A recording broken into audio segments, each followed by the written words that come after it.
I purchased my tub earlier this year, and I've been extremely happy with it. It was suggested on the part of my children as a point of safety for me getting in and out of a shower and a tub because I love baths. This is extremely easy to get in and out. As you know, it's a very low threshold.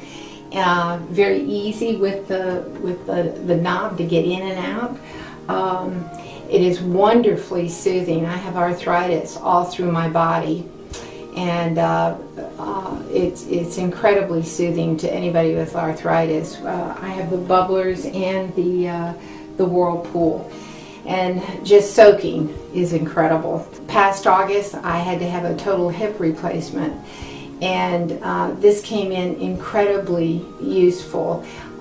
It saved me probably 6 hours of painful physical therapy learning how to get into a regular tub because I had thoughtfully put pictures of this on my phone and showed the doctors and nurses exactly what it was.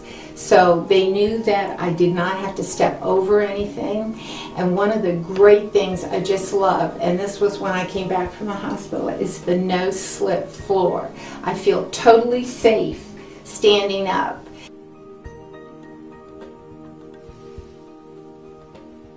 My name is Joanne, and I'd just like to say I love my walk-in tub.